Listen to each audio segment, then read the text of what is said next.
I never thought my own home would betray me. That's exactly what happened the day I found those tiny lenses staring at me from the bathroom walls.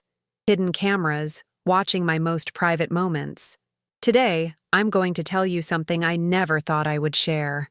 And if for even a second this feels familiar, I only ask that you like this video and subscribe. It will help me keep opening my heart.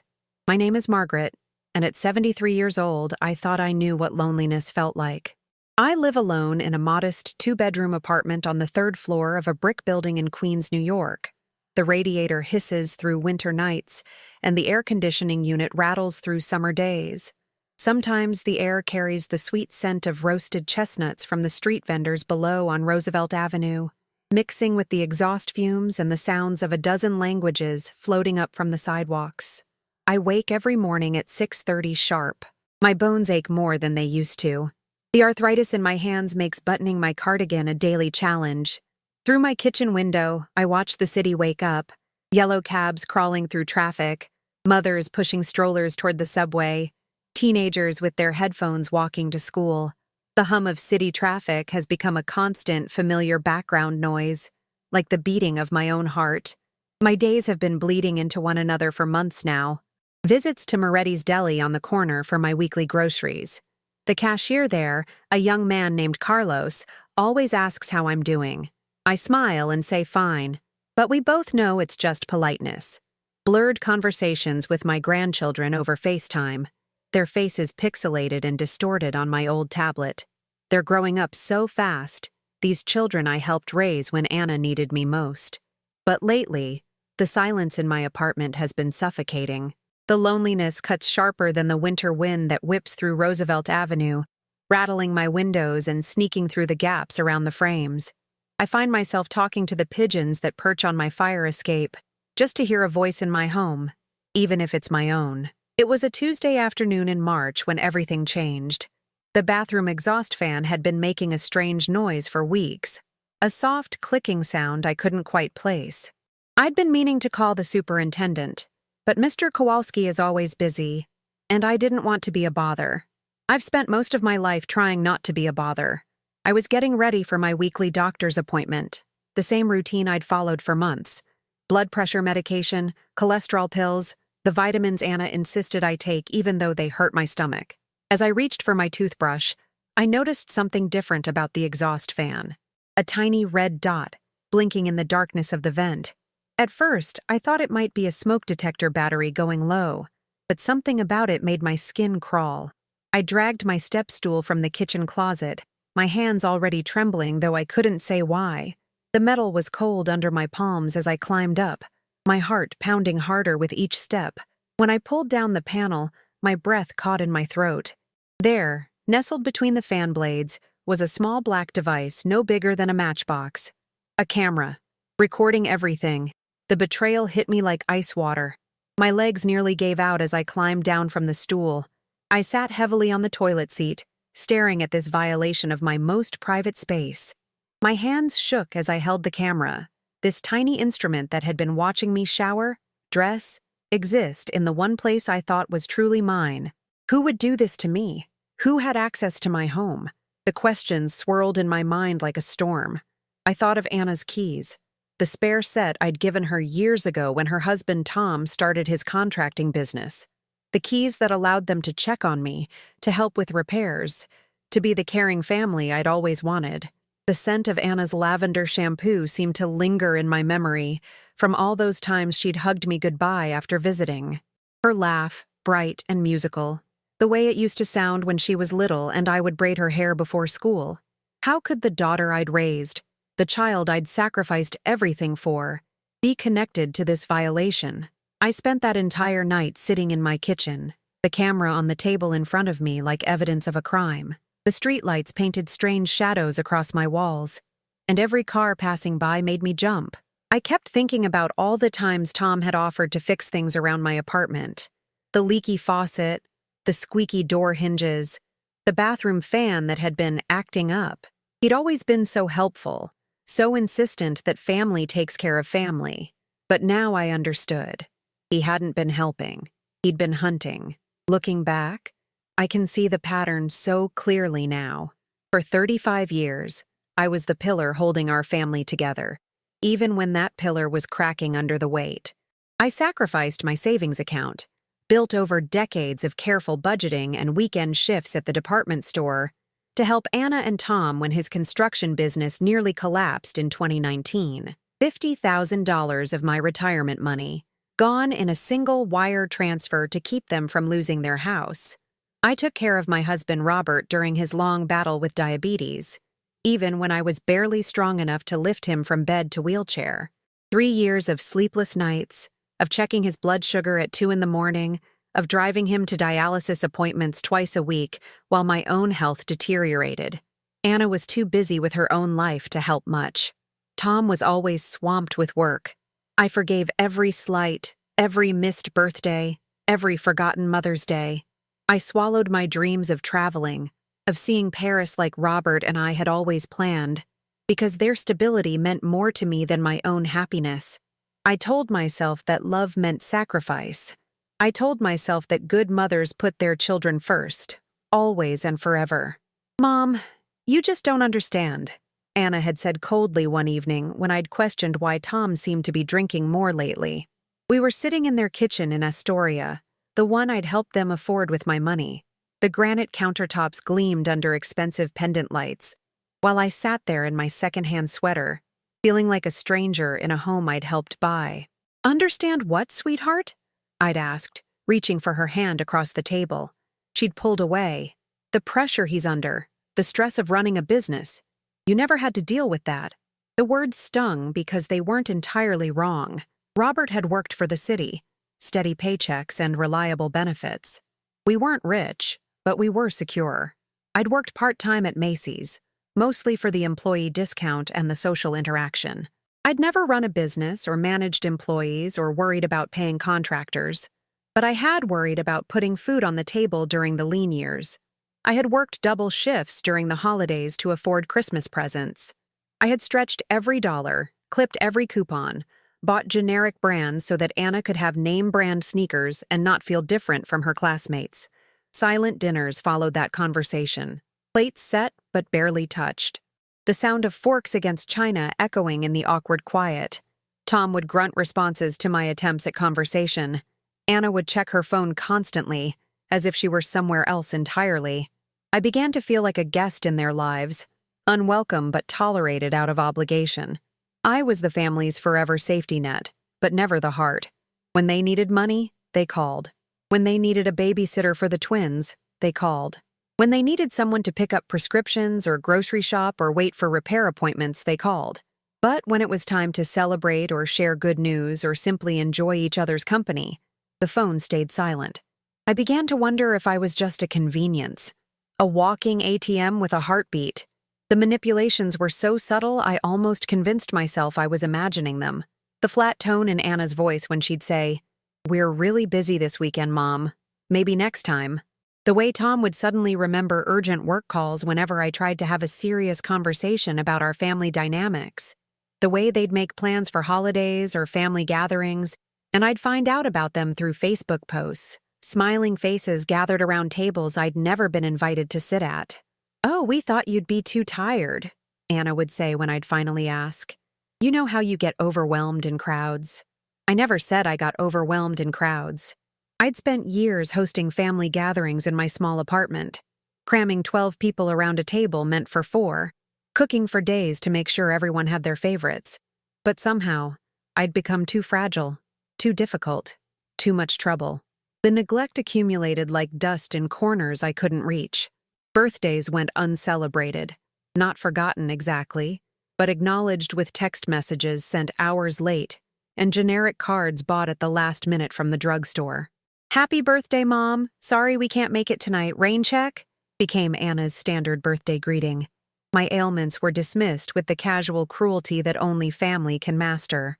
When I mentioned that the chest pains were getting worse, Anna would sigh heavily. "Mom, you say that every month. The doctor said it's just anxiety. You need to stop worrying so much." When I had to attend medical appointments alone, struggling to understand complex diagnoses and treatment options, they were always too busy to come with me. "Can't Tom drive you?" "He's self-employed." I'd ask Anna hopefully. He's got 3 job sites to check on, Mom. You're perfectly capable of taking the bus. The bus meant standing in the cold, waiting, then sitting next to strangers who might be sick, breathing recycled air that made my lungs feel heavy. The bus meant carrying heavy purses and paperwork, fumbling for exact change with arthritic fingers. The bus meant being just another invisible old woman in a city full of people too busy to notice. But I took the bus. I always took the bus. The breaking point should have been obvious, but it crept up on me like fog rolling in from the East River. It started with the cameras, yes, but it was really about the years of small betrayals that had worn me down to nothing. That evening, after finding the camera, I sat in my kitchen with a cup of tea growing cold in my hands. I pulled out my laptop, the old one Anna had given me when she upgraded to a newer model, and figured out how to connect the camera to it. Technology has never been my strong suit, but desperation is a powerful teacher. The footage made my stomach turn. Hours and hours of recordings, dating back months. Tom, entering my bathroom when I wasn't home, installing equipment, adjusting angles, checking recordings. My most private moments, captured and stored like trophies. Me stepping out of the shower. Me crying over the toilet when the loneliness became too much. Me taking medications I didn't want the family to know about. But it wasn't just the violation that broke something inside me. It was the realization of how long this had been planned, how carefully orchestrated. The suggestions that I install a new exhaust fan, Tom's insistence that he handle all the technical stuff because it was too complicated for me to understand, the way he'd always steered me away from the bathroom when he was working in there. I sat there in my kitchen until dawn, watching the sun paint the sky pink over the rooftops of Queens. I kept thinking about my mother, how she'd warned me about giving too much of myself away. "Margaret," she'd said near the end of her life, "don't love people more than they love you. It'll eat you alive." I'd thought she was being bitter, speaking from the pain of her own disappointments. Now I understood she was trying to save me from the path she'd walked, the path I'd been stumbling down for decades without realizing it. The porcelain teacup slipped from my numb fingers and shattered against the linoleum floor. The sound was sharp and final, like something snapping inside my chest. Silent tears traced lines down my cheeks as I stared at the broken pieces, each shard reflecting the overhead light like tiny mirrors showing me fragments of my fractured life. I whispered into the empty air, "No more." The words tasted foreign in my mouth, like a language I'd forgotten how to speak. A tremor ran through me, not from fear this time, but from something fiercer. Maybe it was time to say no to the people I loved most. Maybe love wasn't supposed to hurt this much. I wrestled with the fear that had controlled me for so long. Was loneliness worse than disrespect? Was being alone worse than being used? Was an empty apartment worse than a full heart that was slowly being drained of everything that made it worth beating? I packed away the few family photos that cluttered my refrigerator and bookshelf. Their smiling faces felt like accusations now. "Look how happy we are without you. Look how much better our lives became once you learned your place." I stored them in a shoebox and pushed it to the back of my closet, next to the Christmas decorations I'd stopped using when no one came to visit anymore. Standing in front of my bathroom mirror, I stared at my reflection for a long time. The woman looking back at me seemed like a stranger. Gray hair thin and lifeless, brown eyes dull with unshed tears, skin pale and creased with worry lines that had nothing to do with age and everything to do with heartbreak. Who was I if not their caretaker? Who was I if not the woman who said yes to every request and no to every impulse to protect herself? I touched the glass gently, tracing the outline of my face. Somewhere under the exhaustion and disappointment, there had to be something left of the woman I used to be, the woman who'd once dreamed of seeing the world, who'd wanted to take art classes, who'd imagined growing older gracefully surrounded by people who valued her for more than what she could provide. That woman was still in there, buried, but not dead. When I called Anna the next morning, my hands were steady for the first time in months. I'd spent the night creating a digital folder with the camera footage, organizing it by date and time, building a case like the detective shows I'd started watching to fill the empty hours. "Hi, Mom." Anna's voice was rushed, distracted. I could hear the twins arguing in the background, The sounds of a busy morning routine that used to include me and now happened without me. Anna, I need to send you something. It's important. Can it wait? I'm trying to get the kids ready for school and Tom's got that big job in Manhattan. No, I said, surprising us both with my firmness. It can't wait. The silence stretched between us like a bridge neither of us wanted to cross. Finally, Anna sighed. Okay, fine. What is it? Check your email. I'm sending it now. I ended the call before she could respond, before I could lose my nerve, before the old Margaret could take over and apologize for being inconvenient. My finger hovered over the send button for just a moment. Then I clicked it. The email shot across the digital divide between us, carrying with it evidence of a betrayal I still couldn't fully comprehend. The phone rang again within 20 minutes. Anna's name flashed on the screen, and I let it ring twice before answering. Mom? Her voice was different now. Hollow. Shocked. Yes? Where did you get this? From my bathroom ceiling. Tom installed cameras, Anna. He's been watching me for months. The sound that came through the phone wasn't quite a sob, wasn't quite a gasp. It was the sound of a worldview cracking apart. That's not... He wouldn't... You're making this up. The accusation hit me like a physical blow. After everything, after the evidence, after the violation of my most private moments, she still couldn't believe that her husband was capable of hurting me. Anna, I said quietly, when have I ever lied to you? Another silence. Longer this time. When she spoke again, her voice was barely a whisper. I need to call you back. The next few hours passed like a fever dream. My phone buzzed constantly with text messages, calls, voicemails. Tom's number appeared on my screen again and again, but I didn't answer. I sat in my armchair by the window, watching the street below, feeling like I was observing my life from a great distance. When Anna finally called back, she wasn't alone. I could hear Tom's voice in the background, loud and defensive. Mom, Tom wants to explain. Put me on speaker, I said. There was a shuffling sound. Then Tom's voice filled my kitchen, the same voice that had called me Mom for 15 years, the same voice that had promised to always look out for me. Margaret, this is all a misunderstanding. Those cameras were for security.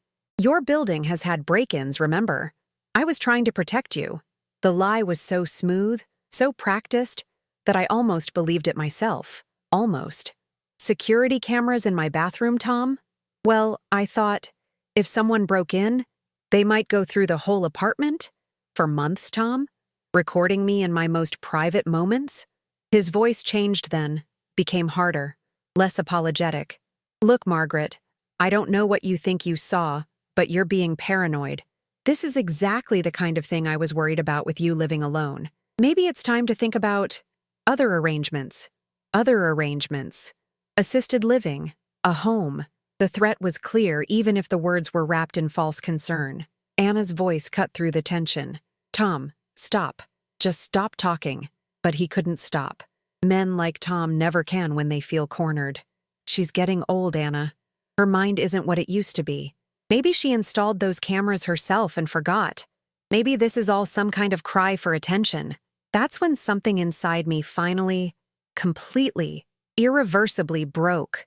Not broke like the teacup on my kitchen floor, but broke like a dam bursting, releasing years of suppressed anger and hurt and disappointment.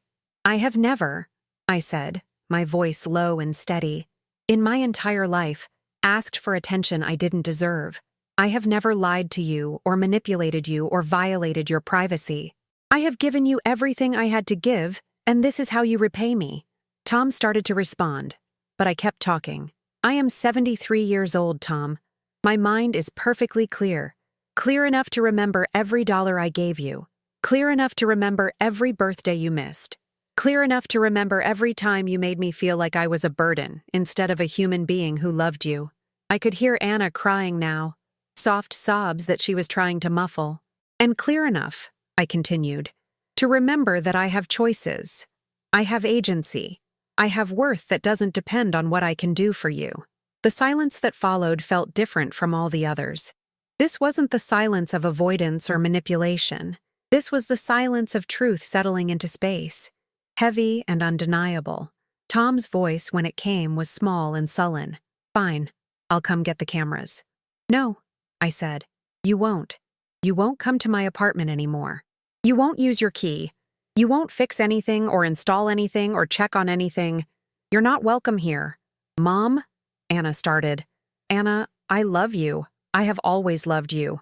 But I will not allow anyone, even you, to treat me like I'm invisible, like I'm disposable, like I'm stupid. I hung up the phone and turned it off. The silence in my apartment felt different now. Before, it had felt empty, hollow, like something was missing. Now it felt full. Full of possibility, full of choice, full of me. The next few days blurred together in a haze of family drama I watched from a distance. My phone stayed off, but I could see the evidence of the storm I'd started in other ways. Cars parked outside my building at odd hours. Tom's truck, Anna's SUV, sometimes both together. They'd sit there for a while, engines running, having what I imagined were intense conversations about what to do with crazy old Margaret. Mrs. Rivera from 2B knocked on my door the third day. She's a small woman, maybe 10 years younger than me, with bright eyes and hands that always smell like the sofrito she makes from scratch. Mija, she said when I opened the door. You okay? I see the family cars outside, but no one coming up. I invited her in for coffee and found myself telling her everything. The cameras, the money, the years of feeling like a stranger in my own family. She listened without judgment, nodding occasionally, making small sounds of understanding and outrage in equal measure. You know what I think? She said when I finished. I think you're brave. I think you're finally standing up for yourself, and it's about time. Her words felt like sunlight breaking through clouds. When was the last time someone had called me brave? When was the last time someone had seen my worth without calculating what I could do for them? But what if they never forgive me? I asked, voicing the fear that had been gnawing at me since I sent that email. Mrs. Rivera reached across my small kitchen table and took my hands in hers. Her fingers were warm and soft, calloused from years of hard work, but gentle. Mija, if they can't forgive you for demanding basic respect, then maybe their forgiveness isn't worth having. That night, I turned my phone back on. 17 missed calls from Anna, 4 from Tom, 23 text messages. I didn't read them all, but I read enough to understand the pattern. Denial, anger, bargaining, more anger, threatened consequences, and finally, something that looked almost like acceptance mixed with desperation. Anna's last text message, sent at 2 a.m, said simply, Mom, please call me. We need to talk. Really talk. I called her the next evening after I'd spent the day thinking about what I wanted to say. Mom? She answered on the first ring, her voice raw with exhaustion. I'm here. I've been thinking about what you said, about feeling invisible. I waited. This felt different from our other conversations, less performative somehow. I think maybe I've been taking you for granted. Maybe we both have. It wasn't a full apology, but it was a beginning. We talked for an hour that night. Really talked. In a way we hadn't done in years. Anna cried when I told her about the loneliness, about feeling like I was only valued for what I could provide. I cried when she told me about the pressure she'd been under, trying to keep Tom happy while managing her own stress about money and the children and her mother getting older. I didn't know he put cameras in your bathroom, she said. I swear to you, Mom, I didn't know. I believed her. I had to believe her, because the alternative was too devastating to contemplate. But you knew something wasn't right, I said gently. You knew he was different when he'd come back from my apartment. You knew I was struggling. She was quiet for a long moment. Yeah, she whispered. I knew. And you let it continue because it was easier than confronting it. Yeah. I'm sorry, Mom. I'm so sorry. We didn't solve everything in that conversation, or in the ones that followed over the next few weeks. Trust, once broken, doesn't heal overnight. But we started the work of rebuilding something that had been damaged for longer than either of us wanted to admit. Tom, meanwhile, seemed to disappear from the equation entirely. Anna mentioned him less and less in our conversations. When I asked directly, she'd change the subject or give vague answers about him, working through some issues. I didn't push. I'd spent enough years trying to fix other people's problems. Instead, I focused on fixing my own.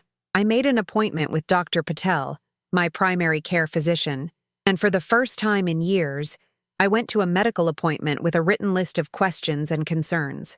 I told him about the stress, the sleepless nights, the chest pains I'd been dismissing as anxiety.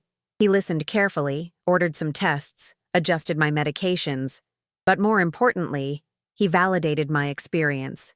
"Mrs. Rodriguez," he said, "stress can absolutely cause physical symptoms, and the stress you've been under sounds extraordinary. Have you considered talking to someone? A therapist?" I had considered it, but only in the abstract way you consider winning the lottery or moving to Paris. Something that might be nice but isn't really for people like me. "Do you think it would help?" I asked. "I think," he said kindly, "that everyone deserves to have someone in their corner. Someone whose job it is to listen and support them without judgment." Dr. Sarah Chen worked out of a small office near the courthouse in Jamaica. She was probably Anna's age, with kind eyes behind wire-rimmed glasses and a way of asking questions that made me think about things from angles I'd never considered. "Margaret," she said during our third session, "I'm curious about something. When you describe your relationship with your family, you often use words like giving and providing and helping. Can you tell me about a time when they gave something to you?" The question caught me off guard. I sat there for several minutes, searching my memory for examples of genuine reciprocity, times when Anna or Tom had anticipated my needs the way I'd always anticipated theirs. "They gave me grandchildren," I said finally. "They let me be part of the kids' lives." Dr. Chen nodded thoughtfully. "That's wonderful that you have a relationship with your grandchildren, but I'm wondering about gifts that were specifically for you. Times when they considered your needs or desires independently of what you could do for them." The silence stretched out between us like a challenge, because the truth was, I couldn't think of any. Not real ones. Not gifts that came from genuine consideration of who I was as a person, rather than acknowledgement of my role as the family provider and caretaker. "It's okay," Dr. Chen said gently. "This realization can be painful, but it's also empowering. Once you understand the dynamics that haven't been working, you can start to change them." Change.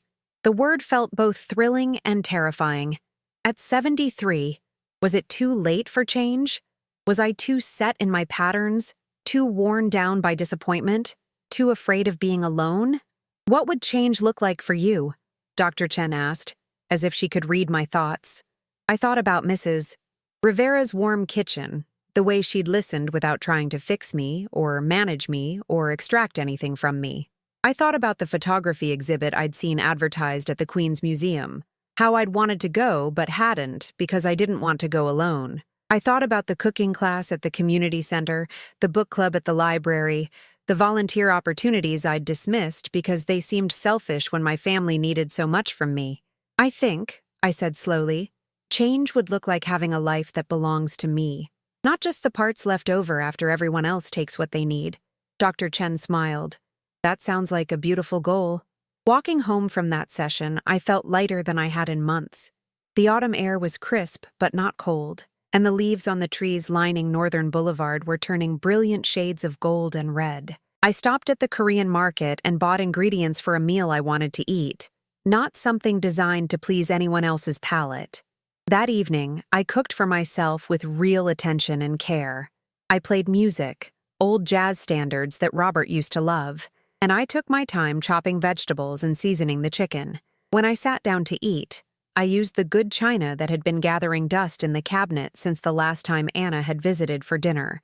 The food tasted better somehow, more vibrant, more satisfying. I realized I couldn't remember the last time I'd eaten a meal without multitasking, without worry, without the mental background noise of everything I should be doing for other people instead. After dinner, I called the Queen's Museum and asked about their upcoming photography workshop. The woman who answered the phone was enthusiastic and welcoming, giving me details about supplies I'd need and parking availability. She didn't ask if I was qualified or whether I had experience or if someone was coming with me. She simply assumed I was an adult capable of making my own decisions. It felt revolutionary. The workshop met on Saturday mornings, starting in 2 weeks. I marked the date on my calendar with a red pen, the same way I used to mark the grandchildren's birthdays and school events.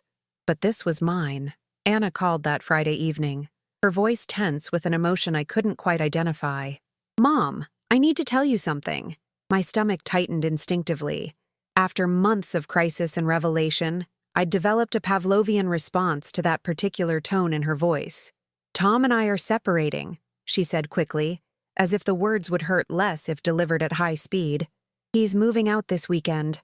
I sank into my armchair, processing this information. Part of me felt vindicated. I'd known something was deeply wrong with Tom, even before the cameras. But part of me felt sad for Anna, for the children, for the fracturing of the life she'd built. "I'm sorry, sweetheart. How are you doing? How are the twins?" We're okay, I think. The kids are confused, but honestly, Tom hasn't been present for months anyway. And after what he did to you," her voice cracked, "I can't be married to someone who would violate you like that. Who would lie about it. Who would try to make you think you were crazy." I felt something shift in my chest, a loosening of tension I didn't realize I'd been carrying. Anna believed me. Anna was choosing me, choosing what was right over what was easy. "Thank you," I said quietly. "For what?" "For believing me, for standing up for me. I know it wasn't easy." She was crying now, soft sobs that reminded me of her childhood tears over scraped knees and hurt feelings. "I should have stood up for you a long time ago, Mom. I should have seen what was happening." We talked for over an hour that night. Anna told me about the fights she and Tom had been having, the way he'd been drinking more and sleeping less, the angry outbursts that scared the children. She told me about finding other recordings on his computer, not just from my apartment, but from their own home, their bedroom, the kids' bathroom. "He said it was for security," she whispered. "But security from what? We live in a safe neighborhood. Our biggest crime problem is teenagers skateboarding in the parking lot." The pattern was becoming clear. Tom wasn't just violating my privacy, he was violating everyone's. The cameras weren't about protection, they were about control, power, the thrill of secret knowledge and hidden surveillance. "I filed a police report," Anna continued. "The detective said what he did to you was definitely illegal. Invasion of privacy, possibly stalking. They're going to investigate." The thought of police involvement made me nervous, but also strangely relieved. This wasn't just family drama anymore. This was criminal behavior that deserved consequences. "Are you okay with that, Mom? The police might need to talk to you." I thought about it for a moment. 6 months ago, I would have said no, would have found a way to minimize Tom's behavior to avoid causing trouble. But I wasn't the same woman I'd been 6 months ago. "Yes," I said firmly. "I want to talk to them. What Tom did was wrong, and wrong actions should have consequences." That weekend, while Tom moved his belongings out of Anna's house, I attended my first photography workshop at the Queen's Museum. I drove myself there, the first time I'd driven anywhere besides medical appointments or grocery shopping in months, and found parking in the museum lot. The classroom was bright and welcoming, with large windows overlooking Flushing Meadows Corona Park. There were 15 other students, ranging in age from their 30s to their 80s. The instructor, a woman named Maria Santos, had gray hair streaked with purple and laugh lines that spoke of a life well lived. "Photography," she told us, "is about seeing the world with fresh eyes. It's about finding beauty and meaning in unexpected places. And it's about having the courage to share your unique perspective with others." We started with the basics: aperture, shutter speed, composition. I borrowed one of the museum's cameras, a digital SLR that felt substantial and important in my hands. Maria showed us how to adjust the settings, how to frame a shot, how to wait for the right moment. "The most important thing," she said, "is to trust your instincts. You know more about what interests you, what moves you, than any textbook or expert ever could." For our first assignment, we walked around the museum and the surrounding park, looking for subjects that spoke to us. I found myself drawn to details other people might overlook. The way afternoon light fell across an elderly man's hands as he fed pigeons, the intricate patterns in the bark of an old oak tree, the reflection of clouds in a puddle left by the previous night's rain. When we returned to the classroom to review our images, I was amazed by what the camera had captured. Moments I'd seen but hadn't really seen. Beauty I'd noticed but hadn't truly appreciated. Through the lens, the world looked more vivid, more intentional, more worthy of attention. Margaret, Maria said, stopping at my camera display. These images have a wonderful sense of intimacy and patience. You're clearly someone who knows how to observe the world carefully, patiently, intimately. When was the last time someone had described me in terms that weren't about service or sacrifice?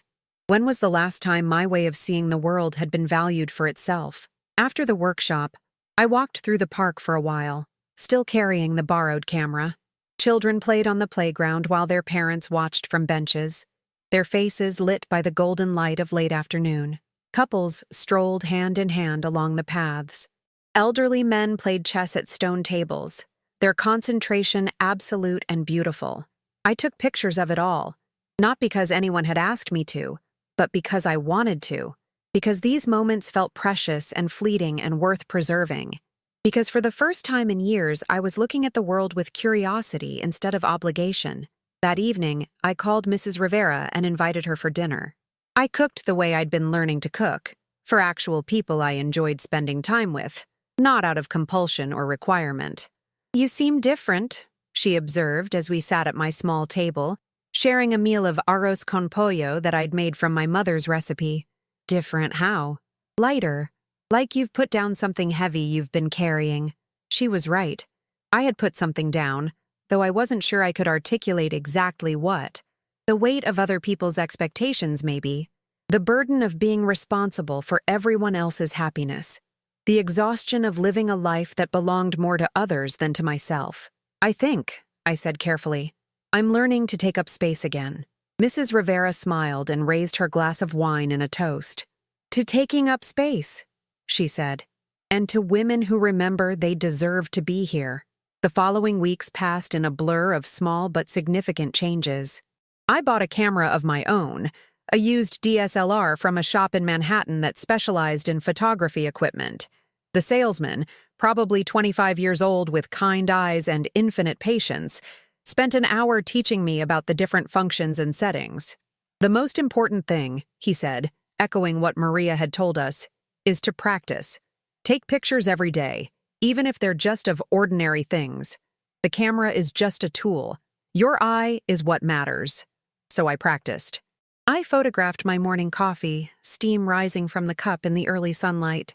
I captured the way shadows fell across my living room wall as the sun moved across the sky. I documented Mrs. Rivera's hands as she kneaded dough for the bread she baked every Sunday, her wedding ring worn smooth by 60 years of marriage. Each photograph felt like a small act of reclaiming my own perspective, my own sense of what mattered and deserved attention. Anna visited more frequently during this period, sometimes alone, sometimes with the twins.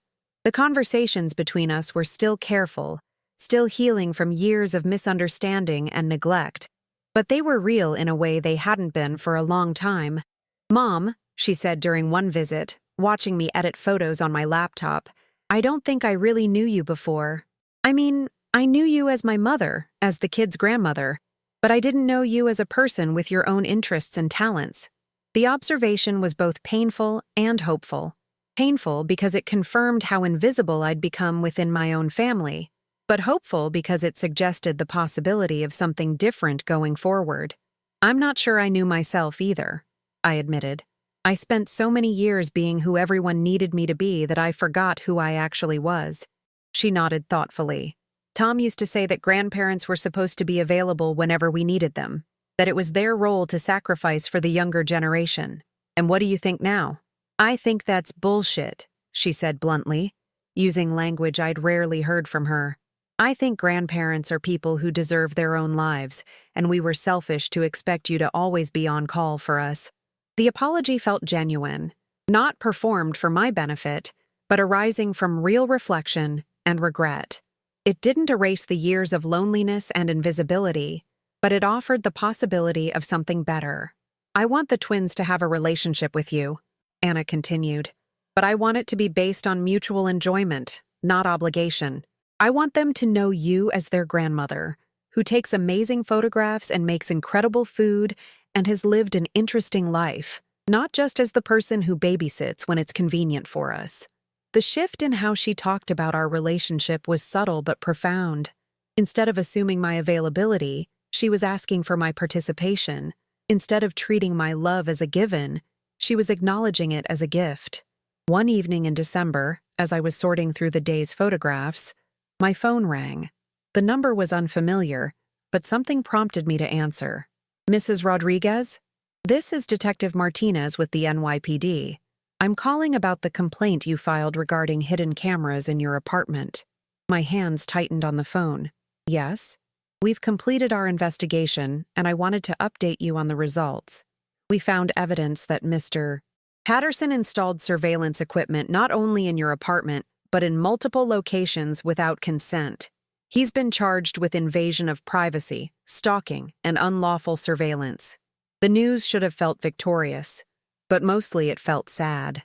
Tom had thrown away his marriage, his relationship with his children, his standing in the community, all for the thrill of secret power over others. "What happens now?" I asked. "He'll likely plead guilty and receive probation plus mandatory counseling. He'll also be required to pay restitution and have no contact with you or your family." After hanging up, I sat in my living room for a long time, processing the end of this chapter. The legal consequences felt appropriate, but they didn't address the deeper questions about trust and family, and the ways we can hurt the people we claim to love. That weekend, Anna called with news that surprised me. "Mom, I got a job offer. Good salary, benefits, flexible schedule, but it's in Boston." Boston, 4.5 hours away by car. A different world from the familiar rhythms of Queens. "How do you feel about that?" I asked, though part of me was already calculating how often I'd see the grandchildren, how holidays would work, whether we'd maintain the fragile connection we'd been rebuilding. "Excited," she said. "Scared. Guilty about moving the kids away from you just when we're getting closer again." "Anna," I said gently, "you need to build the life that works for you and your children. I'll be fine." And as I said it, I realized it was true. I would be fine. Better than fine, actually. I had been fine before Anna's family became the center of my universe, and I could be fine again. But what about what? What about you being alone? I looked around my apartment, at the photographs covering my walls, at the stack of library books on my coffee table, at the phone number for the community center's volunteer coordinator sitting next to my computer. "Anna, I'm not alone. I'm independent. There's a difference." She was quiet for a moment. "I never thought about it that way. Most people don't. We confuse solitude with loneliness, independence with isolation. But I'm learning they're not the same thing." Anna took the job in Boston. She and the twins moved in February, during one of New York's coldest weeks. I helped her pack, which mostly involved sorting through years of accumulated belongings and deciding what deserved space in their new life. "Mom," she said, holding up a photo of the 4 of us, her, Tom, and the twins with me, from the previous Christmas. "Do you want this?"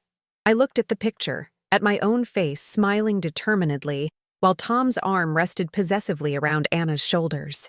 At the children, innocent of the adult dramas swirling around them. At Anna, trying so hard to hold everything together. "No," I said, "but you should keep it if you want to. It's part of your story." Letting go felt easier than I'd expected. Not painless, but natural, like releasing a breath I'd been holding too long. After they left, my apartment felt different. Quieter, yes, but also more mine. I arranged my furniture to suit my preferences instead of accommodating family gatherings. I hung my favorite photographs where I'd see them every day. I cleared space for new activities, new interests, new possibilities.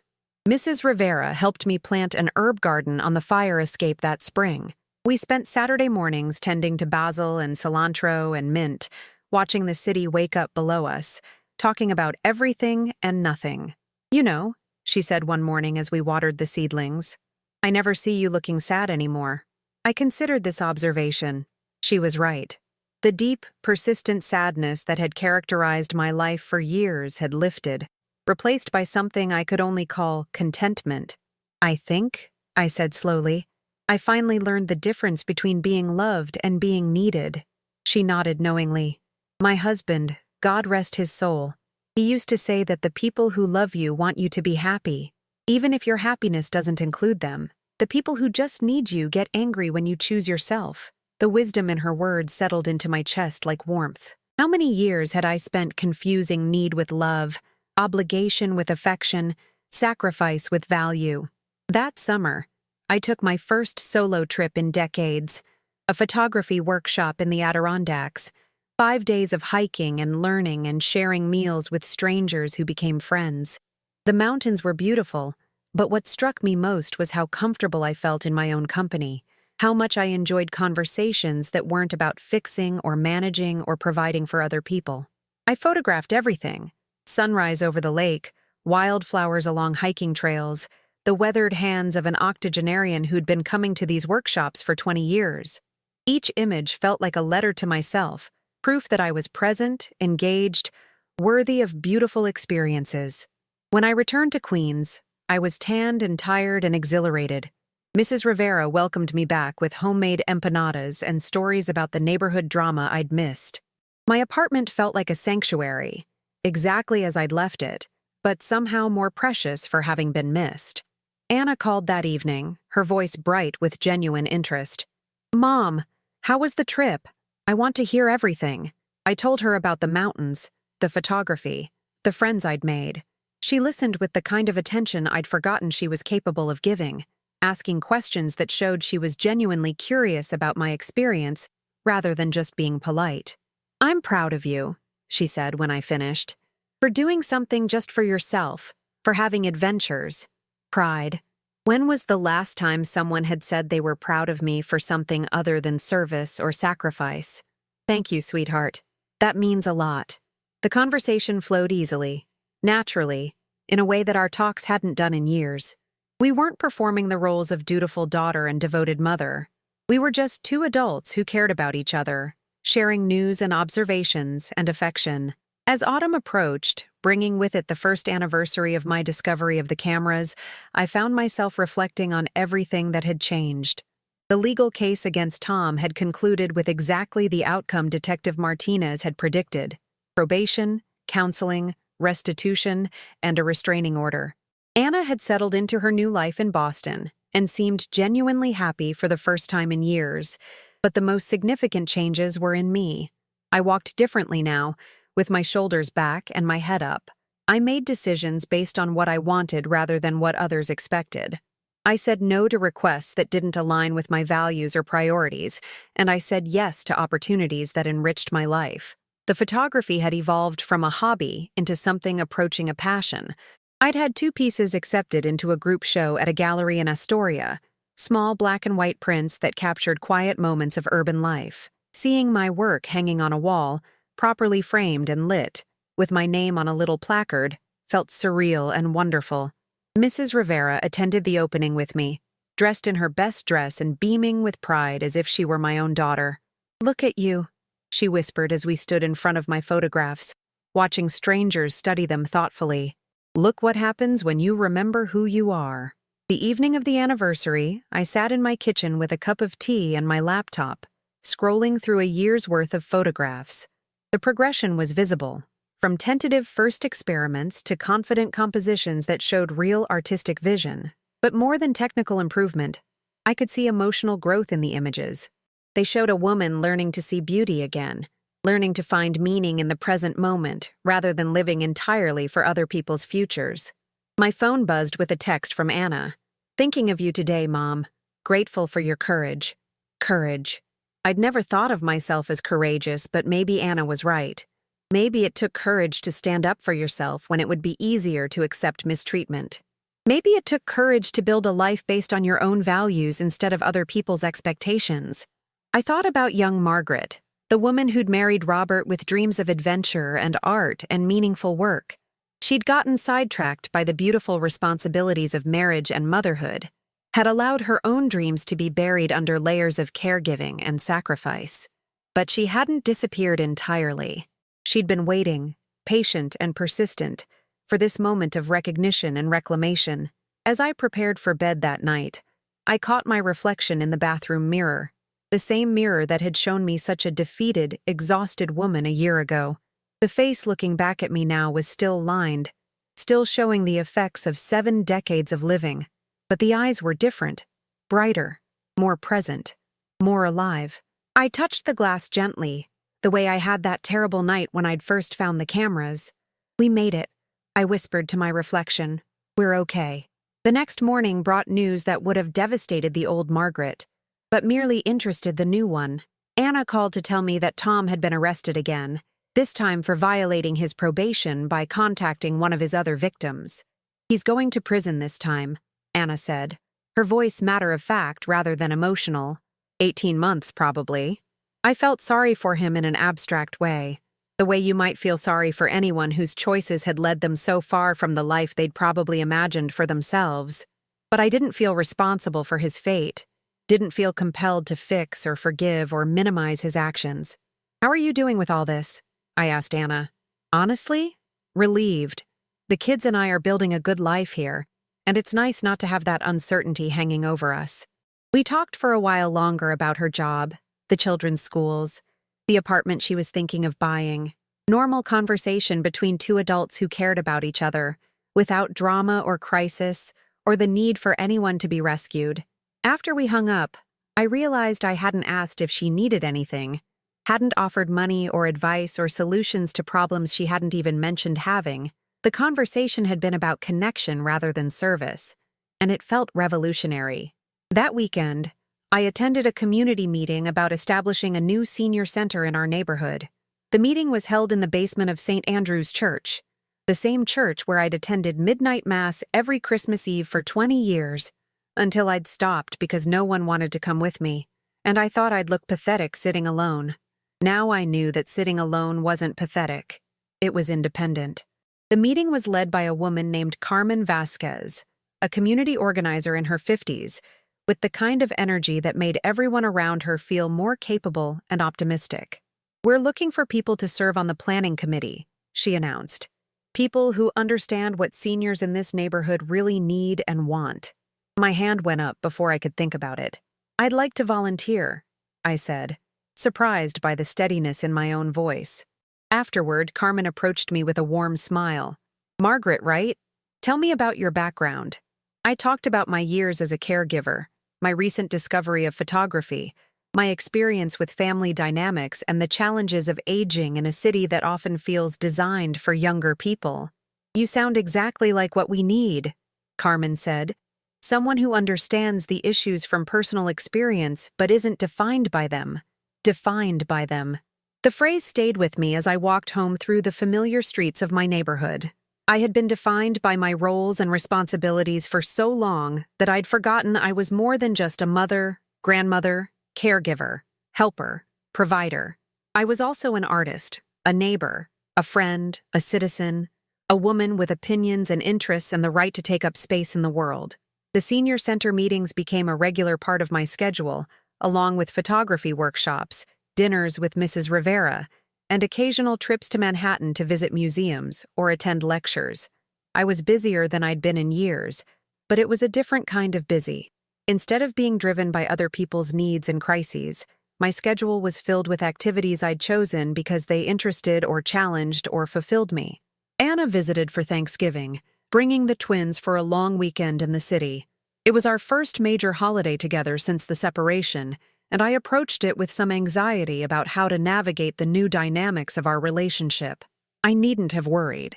Anna seemed more relaxed than I'd seen her in years, and the children were delighted to explore Queens with their grandmother, taking pictures with the camera I'd bought specifically for their visits. "Grandma," my grandson Marcus said as we walked through Flushing Meadows Park, "you're really good at this picture stuff. Thank you, sweetheart. I'm still learning, but I love doing it." "Mom says you're kind of famous now," added his twin sister Isabella, "because your pictures are in a real gallery." Famous was an overstatement, but I appreciated Anna's interpretation of my modest artistic successes. "Not famous exactly," I said, "but I'm proud that people want to look at my work." We spent the afternoon photographing fallen leaves and squirrels and each other, and I was struck by how present I felt with my grandchildren. Instead of seeing them through the lens of obligation, what they needed from me, how I could help them, what I should be teaching them, I was simply enjoying their company. That evening, after the children were asleep, Anna and I sat in my living room with glasses of wine, looking through the photographs from our day together. "Mom," she said quietly, I owe you an apology. For what, specifically? I asked, though I suspected I knew. For taking you for granted, for assuming you'd always be available for whatever we needed, for not seeing you as a complete person with your own life and interests. The apology was more thorough than I'd expected, and it touched something deep in my chest. Thank you for saying that, I said. It means a lot to hear. I've been thinking about this a lot since the divorce, she continued. About how families are supposed to work, about what we owe each other and what we don't. I think maybe I learned some unhealthy patterns from watching Tom's family, where the older generation was just expected to sacrifice everything for the younger ones. It was an insightful observation, and it helped me understand how our family dynamics had become so unbalanced. I want us to have a different relationship going forward, Anna said. One where we both get to be whole people, not just roles. I'd like that too, I said. We talked until late that night, sharing stories and memories and hopes for the future. It felt like discovering each other as adults, separate from our assigned roles of mother and daughter. When they left on Sunday, the goodbye felt different than our previous farewells. Instead of the desperate clinging of people afraid they'd lose each other, we embraced with the confidence of people who knew their connection was secure enough to survive distance and independence. Winter came early that year, blanketing Queens in snow that transformed the familiar landscape into something magical and new. I photographed it obsessively. The way snowflakes caught the streetlight on Roosevelt Avenue, the patterns frost made on my apartment windows, the tracks left by Mrs. Rivera's cat in the courtyard behind our building. Christmas approached with none of the anxiety that had characterized previous holidays. I wasn't hosting anyone or cooking for crowds or worrying about whether my gifts were adequate. Instead, I planned a quiet celebration that reflected my actual preferences rather than family expectations. I volunteered at a community dinner on Christmas Eve, serving meals to neighbors who might otherwise spend the holiday alone. It felt good to be part of something larger than my own family drama, to contribute to my community without the weight of obligation or resentment. Christmas morning, I attended the photography group's annual Light and Shadow walk through Central Park. 20 of us met at the Columbus Circle entrance and spent the morning capturing the way winter light illuminated the park's bare trees and snow-covered landscapes. Maria Santos walked beside me for part of the route, commenting on my improved technique and artistic confidence. "Margaret," she said as we stopped to photograph ice formations around the Bethesda fountain, "you've become one of our most accomplished students. Have you thought about teaching?" Teaching. The idea had never occurred to me, but something about it immediately felt right. "I don't know if I'm qualified," I said. "Qualification isn't just about technical knowledge," Maria replied. "It's about understanding the emotional journey of learning to see differently. You have that understanding in a way that could help other people." That evening, as I sat in my apartment reviewing the day's photographs, I thought about Maria's suggestion. Teaching would mean sharing not just technical skills, but the deeper lessons I'd learned about finding your own voice, trusting your perspective, believing that your way of seeing the world matters.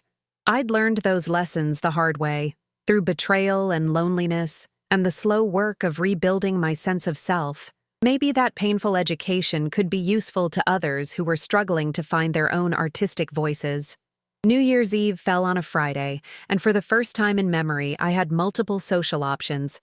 Mrs. Rivera had invited me to a party at her nephew's restaurant. The photography group was hosting a First Light celebration at the Queens Museum.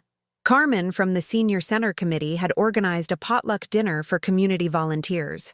I chose the museum event, drawn by the promise of photographing the first sunrise of the new year from the museum's rooftop terrace. We gathered at 11 p.m., setting up equipment and sharing coffee and stories while we waited for midnight. As the clock struck 12 and fireworks lit up the Manhattan skyline across the water, I found myself surrounded by people who'd become genuine friends, united not by blood or obligation, but by shared interests and mutual respect. "To new beginnings," Maria said, raising her coffee cup in a toast. "To new beginnings," we echoed, and I felt the truth of it in my bones. The sunrise, when it came, was spectacular. Golden light spreading across the city, illuminating the promise of another year, another chance, another beginning. I photographed it all, but I also put the camera down and simply experienced the moment. The cold air on my face, the warmth of community around me, the satisfaction of being exactly where I chose to be. Later that morning, as I walked home through the quiet streets of Queens, I reflected on how completely my life had transformed. A year and a half ago, I'd been a woman defined by other people's needs, invisible even to herself, trapped in patterns of sacrifice and disappointment. Now I was a photographer, a volunteer, a friend, a student, a teacher in training. I was someone who traveled alone and enjoyed her own company, who made choices based on her own values, who said no when no was the right answer, and yes when yes served her authentic interests. The woman I'd become wasn't the woman I'd been at 30 or 40 or 50. She was something new, something forged in the fire of betrayal and disappointment, but tempered by the strength that comes from learning to value yourself. Anna called that afternoon to wish me a happy new year. Our conversation was easy and warm, filled with genuine interest in each other's lives rather than performed affection or hidden agendas. "Mom," she said near the end of our call, "I want to ask you something, and I want you to be honest with me. Of course. Are you happy? Really, truly happy?" I considered the question carefully. Happiness felt too small a word for what I'd found. Contentment was closer, but still not quite right. What I felt was something more like completeness, the sense of being wholly present in my own life rather than living it for other people. "Yes," I said finally, "I am." "Are you?" "Getting there," she said, "learning from your example." After we hung up, I made myself a cup of tea and sat in my favorite chair by the window, watching the late afternoon light paint the city in shades of gold and amber. My apartment was quiet, but not empty, full of the life I'd chosen to build for myself. On the table beside me sat my camera, ready for whatever interesting light or moment might appear. On the walls hung photographs that represented my unique way of seeing the world. In the kitchen, Mrs. Rivera's latest loaf of bread waited alongside ingredients for the dinner I'd cook for myself with care and attention. This was what freedom looked like, I realized. Not the absence of connection or responsibility, but the presence of choice. The ability to say yes to what nourished me and no to what drained me. The confidence to trust my own judgment about what mattered and what didn't. I thought about young Margaret again, the woman with dreams who'd gotten lost somewhere in the demands of being everything to everyone else.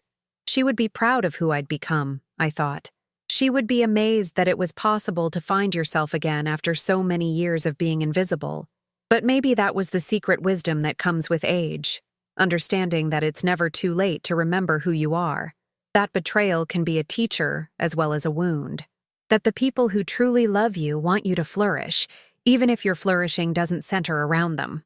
As evening approached and the city lights began to twinkle outside my window, I felt grateful not just for what I'd found, but for what I'd lost. The illusion of being needed had ultimately been less valuable than the reality of being respected. The comfort of familiar patterns had been less important than the growth that comes from choosing difficulty over ease, when difficulty leads to authenticity. I picked up my camera and adjusted the settings for low light, then waited by the window for the perfect moment when the streetlights and apartment windows would create the kind of urban constellation that had become one of my favorite subjects. This was my life now, present, attentive, chosen rather than assigned. And it was beautiful. The months that followed the new year brought a series of small but significant developments that continued to expand my world in ways I couldn't have imagined during the dark days of my discovery about the cameras. Maria's suggestion about teaching photography turned into a reality when the Queens Museum offered me a position as an assistant instructor for their community programs. The pay was modest, but that wasn't the point. Standing in front of a group of students, mostly women over 50 who were exploring creative expression for the first time in their adult lives, I felt a sense of purpose that had nothing to do with being needed and everything to do with being useful in a way that honored both their dignity and my own. Photography, I told my first class, borrowing Maria's words but making them my own through experience, is about learning to trust your own way of seeing the world. Every person in this room has a unique perspective that deserves to be shared. Watching my students discover their artistic voices reminded me of my own journey. There was Helen, a retired nurse who photographed urban gardens with the same tender attention she'd once given to patients. There was James, recently widowed, who found solace in capturing the quiet rhythms of neighborhood life. There was Patricia, whose portraits of her grandchildren revealed depths of love and understanding that words couldn't convey. Each of them was learning what I'd learned, that creativity isn't a luxury or an indulgence, but a fundamental human right, that making art is a way of asserting your presence in the world, of saying, I was here, I saw this, I found it worthy of attention. The Senior Center project also came to fruition that spring. After months of community meetings, fundraising, and navigating city bureaucracy, we opened the Queens Heights Senior Enrichment Center in a renovated storefront on Northern Boulevard. I served on the board of directors and taught a weekly class called Photography for Life Stories, where participants used cameras to document their own histories and neighborhoods. Carmen Vasquez had been right about needing people who understood the issues from personal experience. Having lived through my own struggles with family dynamics and aging, I could recognize when someone was trying to disappear into service to others, when someone needed permission to take up space, when someone had forgotten how to make choices based on their own preferences rather than other people's expectations.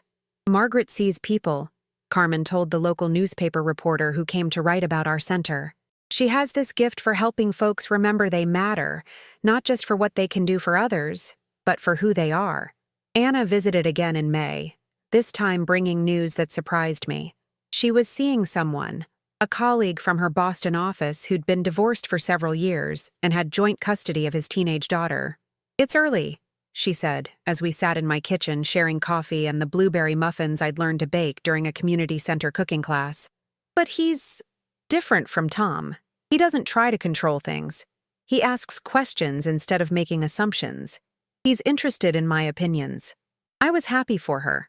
But more than that, I was proud of her growing ability to recognize healthy relationship dynamics. The Anna who'd been married to Tom might have been attracted to control disguised as protection, to manipulation disguised as care. This Anna seemed to understand the difference between being wanted and being possessed. He wants to meet you, she continued, if that's okay with you. When you're ready. The fact that she was asking rather than announcing, that she was considering my comfort level rather than simply expecting me to accommodate her choices, showed how much our relationship had evolved. I'd like that, I said, when it feels right for both of you. That summer brought my first solo photography exhibition, a small show at a gallery in Long Island City featuring my series on Invisible Queens, portraits of neighborhood residents who often went unnoticed despite being the backbone of community life. Mrs. Rivera was featured prominently, her weathered hands shaping dough, her eyes bright with the wisdom of 8 decades of living. The opening reception was crowded with friends from my various communities, photography students, senior center volunteers, neighbors, and Anna, who'd driven down from Boston with the twins for the occasion. Mom, she said as we stood in front of my portrait of Mrs. Rivera, this is incredible. You've really found your calling. Your calling. The phrase resonated with me because it suggested that this wasn't just a hobby or a way to pass time, but a genuine vocation, something I was meant to do, something that used my particular combination of skills and experience and perspective. The gallery owner, a young woman named Sarah Kim, approached us during the reception. Margaret, I've had several inquiries about purchasing pieces from this series.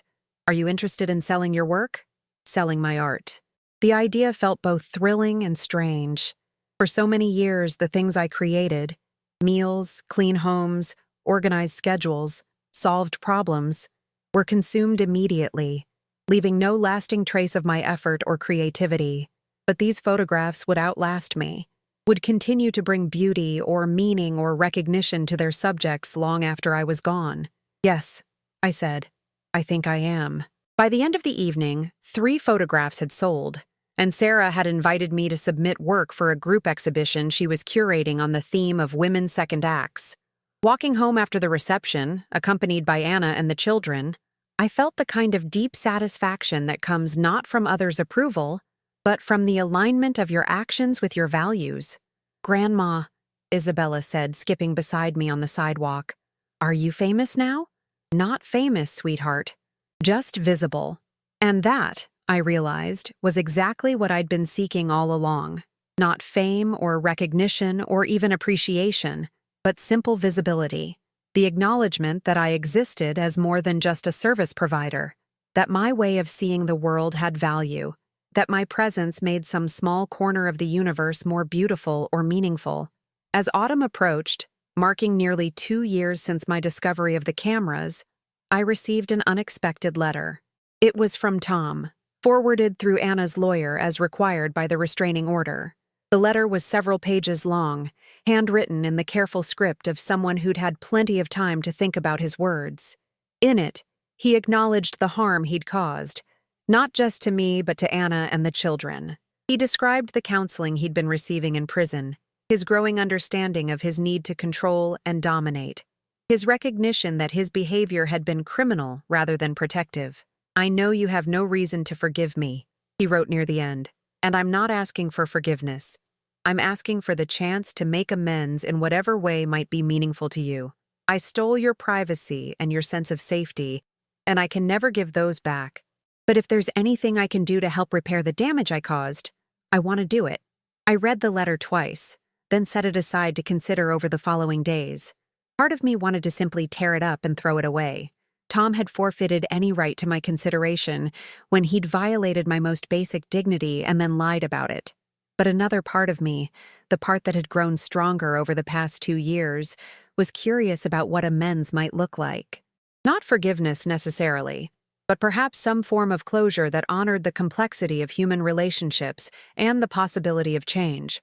After a week of reflection, I called Anna to discuss the letter. "He sent me one too," she said. "Similar content. I've been going back and forth about how to respond." "What does your gut tell you?"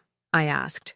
"That he's probably sincere about wanting to change, but that his sincerity doesn't obligate us to trust him or give him access to our lives again."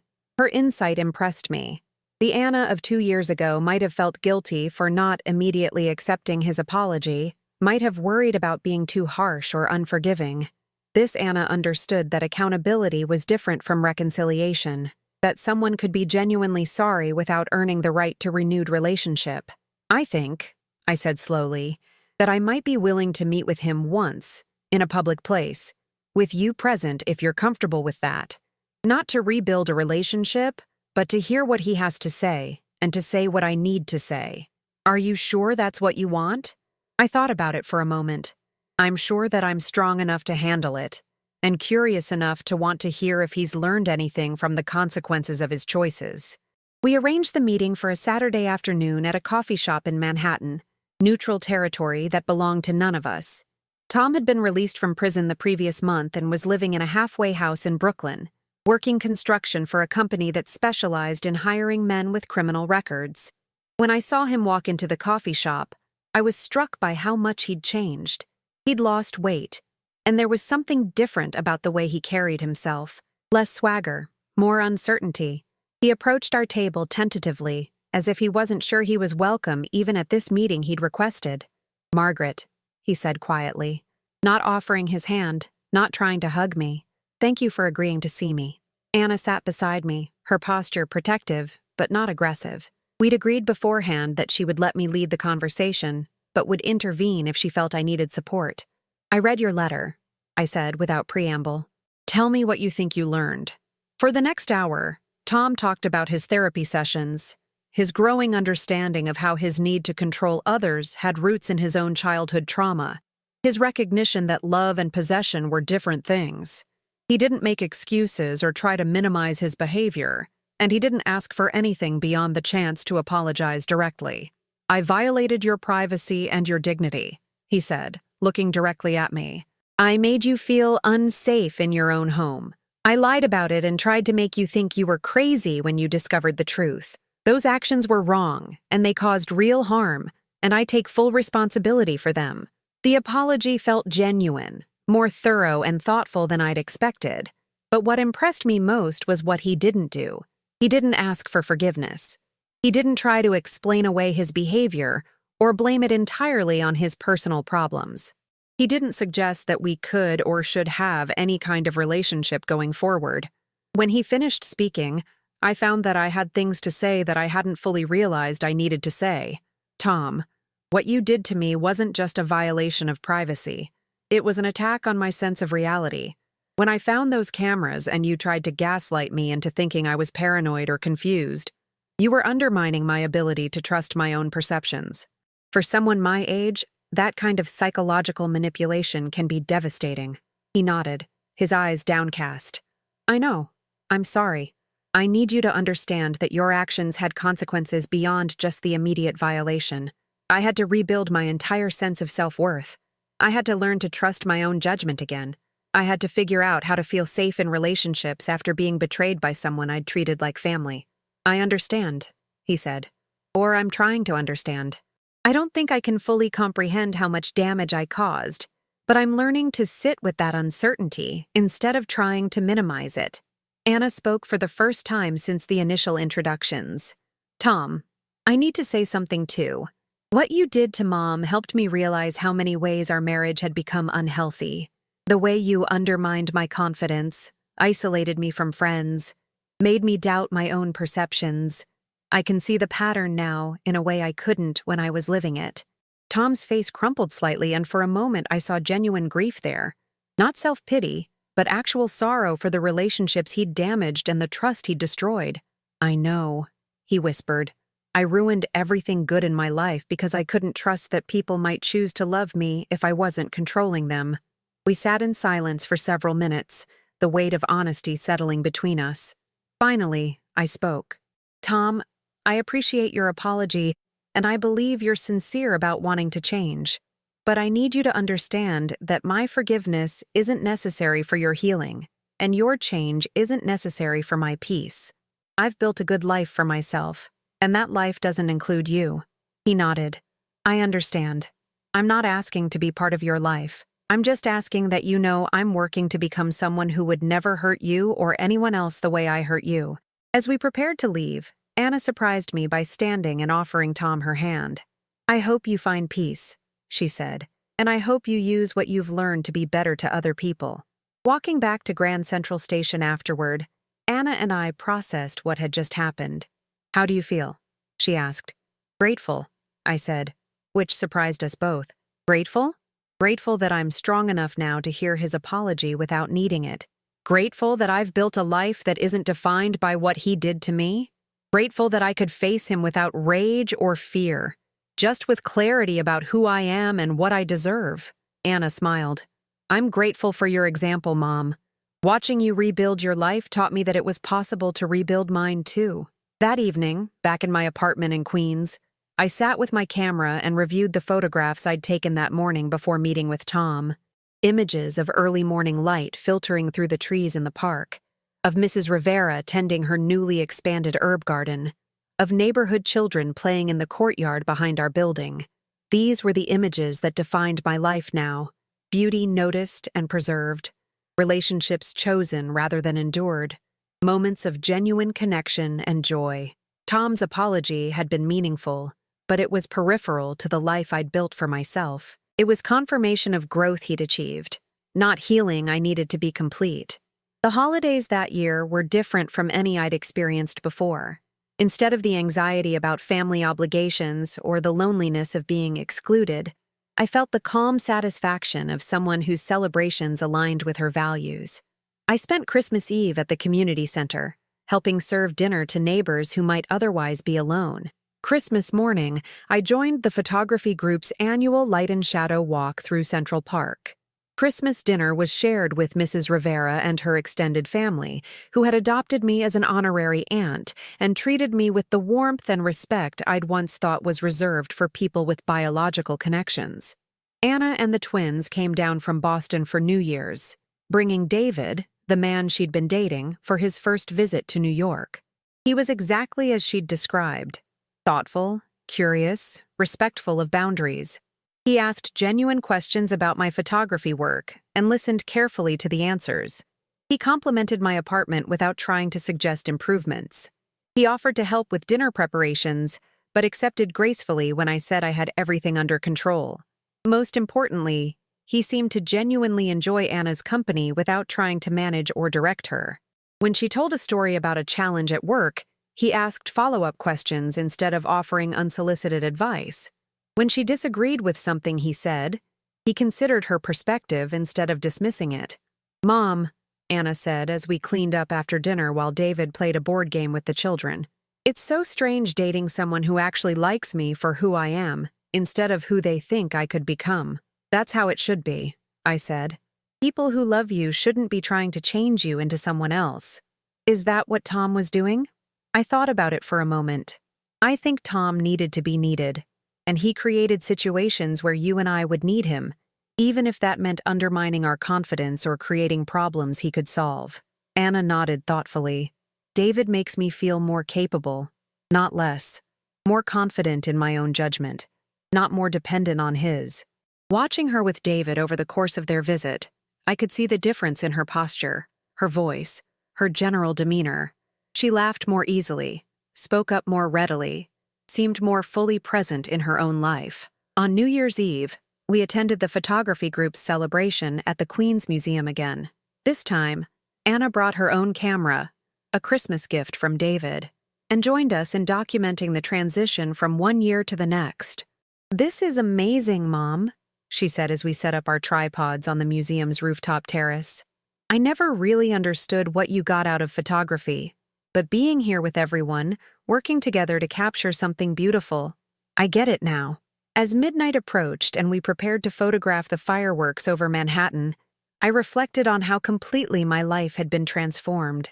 3 years earlier, I would have spent New Year's Eve alone in my apartment, watching the celebration on television, feeling sorry for myself and wondering why my family never invited me to their gatherings. Now I was surrounded by people who valued my presence, engaged in work that utilized my talents and experience, confident in my ability to create meaning and beauty in my own life, rather than waiting for others to provide it. The countdown began, voices around me calling out the numbers. 10, 9, 8. I thought about young Margaret and all her dreams. 7, 6, 5. I thought about middle-aged Margaret and all her sacrifices. 4, 3, 2. I thought about elderly Margaret and all her possibilities. 1. Happy New Year. The fireworks exploded across the sky in brilliant cascades of color and light, and I photographed them with steady hands and a peaceful heart, surrounded by friends who'd become family and grateful for every twist in the path that had led me to this moment. Later, as I walked home through the quiet streets of Queens, I thought about the story I might tell if someone asked me to summarize what I'd learned from the cameras, the betrayal, the breakdown, and the rebuilding. I would say that betrayal, while painful, can also be a teacher. It can show you truths about your relationships that you might have ignored for years out of fear or loyalty or false hope. It can force you to examine your own patterns and choices in ways that lead to growth. I would say that being needed is different from being loved, and that the people who genuinely love you want you to flourish even when your flourishing doesn't serve their immediate interests. I would say that it's never too late to remember who you are underneath all the roles you've played for other people. That creativity and independence and dignity aren't luxury items reserved for the young, but basic human rights that you can claim at any age. I would say that loneliness and solitude are different things, and that learning to enjoy your own company is one of the most liberating skills you can develop. Most importantly, I would say that respect is not negotiable, and that love without respect is just a form of advanced manipulation. As I climbed the stairs to my apartment, tired but content after a perfect evening, I felt gratitude not just for what I'd found in these past few years, but for what I'd lost. The illusion of being indispensable had cost me my sense of self. The comfort of familiar dysfunction had kept me from discovering what healthy relationships could look like. Sometimes I realized, the best thing that can happen to you is for someone to treat you badly enough that you finally remember you deserve better. In my apartment, I made a cup of tea and sat in my chair by the window.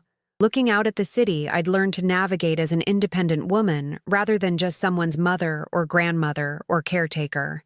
My camera sat on the table beside me, ready for tomorrow's adventures. On the walls hung photographs that represented my unique way of seeing the world. In the kitchen, ingredients waited for the meals I would prepare for myself and, when I chose, for friends who appreciated rather than expected my efforts. This was freedom, not the absence of connection, but the presence of choice. Not the elimination of service, but the establishment of boundaries that ensured my service came from love rather than obligation, from strength rather than resignation. I thought about the woman who'd found those cameras in her bathroom ceiling, who'd sat alone in her kitchen contemplating a future that seemed empty of everything except other people's needs and expectations. She would be amazed by this life, I thought. She would be proud of the courage it took to build it, but mostly she would be relieved to know that it was possible to lose yourself completely and still find your way back to something even better than what you'd lost. Have you ever lived through something like this? Have you ever felt invisible in your own family, valued only for what you could provide rather than who you were? Have you ever discovered that the people you'd sacrifice anything for were willing to sacrifice you for their own convenience or comfort? If so, I want you to know that your worth isn't determined by other people's ability to see it. Your dignity doesn't depend on other people's willingness to respect it. Your life doesn't have to be defined by the roles you've played for others. You have choices, even when it feels like you don't. You have value, even when others don't acknowledge it. You have the right to take up space in this world, to pursue your own interests, to say no to demands that diminish you and yes to opportunities that honor your full humanity. It's never too late to remember who you are. It's never too late to choose yourself. Please share your story in the comments below. Your experience matters, and your voice deserves to be heard. And if this story resonated with you, please like this video and subscribe to my channel. Your support helps me continue sharing these truths that too often go unspoken. Together, we can remind each other that we all deserve love that doesn't require us to disappear.